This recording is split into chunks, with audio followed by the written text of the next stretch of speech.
السلام عليكم ورحمة الله وبركاته. بسم الله الرحمن الرحيم، وبه نستعين، والصلاة والسلام على سيدنا محمد وعلى آله وصحبه وسلم. معكم عبد الله محمد من قناتكم حياة الريف المصري. والنهاردة معانا يا جماعة الأرنبة ديت والدة. هنشوف طبعا احنا هنعمل مع الأرانب بتاعتها ايه، وهنشوف طبعا الغلط اللي المفروض انت ما يعديش عليك خالص في الشتاء، واللي المفروض ما تنساهوش هنقدر ان احنا نصلحه ازاي. لان احنا نسينا نفرش الولادة من تحت بالفرشة ديت اللي هي بتبقى تحت الفرشة بتاعت الولادة.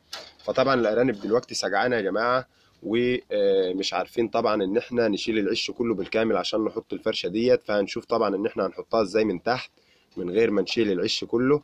بس في الاول هنشوف الارانب الصغيرة، ونشوف لو في حاجة ميتة نطلعها، او لو في بقايا من الولادة زي المشيمة والحاجات ديت، أو بقايا دم وحاجات وإفرازات من اللي بتبقى في الولادة.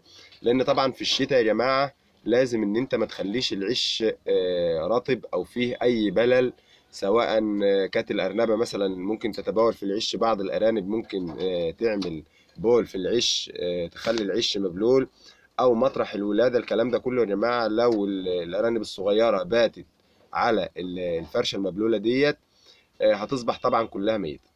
هنشوف طبعا معانا الارانب اهي، بسم الله ما شاء الله. هنشوف طبعا يا جماعه زي ما انتم شايفين الفرشه بتاعت الولاده هي. بصوا الفرشه بتاعت الولاده يا جماعه، ايدي بتبان من تحت اهي.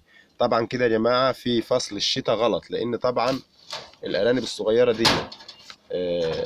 ما عليهاش شعر، لسه ما طلعلهاش شعر، والهواء بيخش من تحت.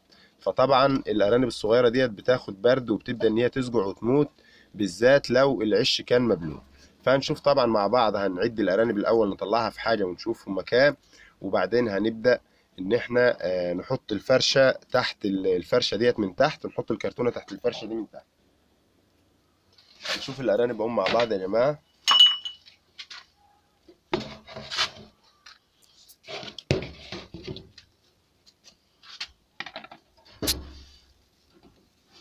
ارانب رضعة، بسم الله ما شاء الله. هنعد ادي 1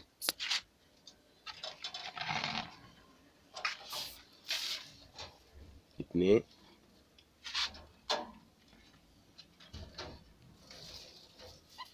3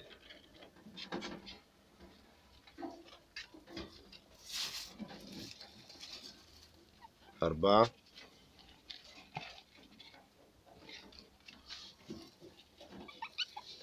5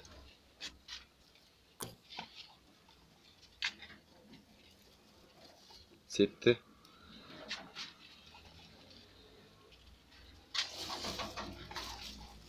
7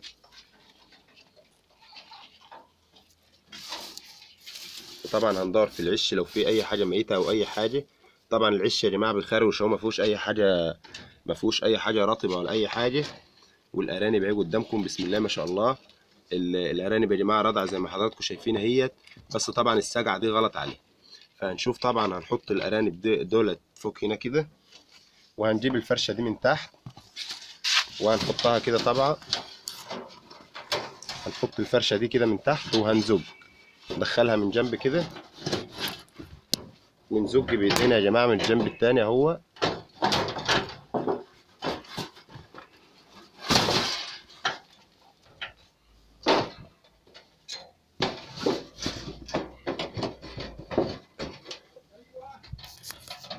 كده الفرشه ركبت اهي يا جماعه من تحت من غير ما نشيل العش من فوق ولا اي حاجه. اهي كده الفرشه ركبت من تحت اهي. وهنبدا ان احنا نحط الارانب كلهم اهم، ونغطي عليهم بشويه شعر كده. وكده الارانب دي يا جماعه كده بقت تمام التمام، مفيش اي مشاكل. لان الارانب دي كده ما كانتش هتكمل على كده، كانوا هيبدأ ان هم يسجعوا، وكل يوم او 2 هتلاقي ارنب ميت. بكده طبعا بنكون وصلنا لنهايه الفيديو. لو الفيديو عجبك اعمل لايك للفيديو، واشترك في القناه لو انت لسه مش مشترك، وفعل الجرس عشان يوصلك كل جديد. والسلام عليكم ورحمه الله وبركاته.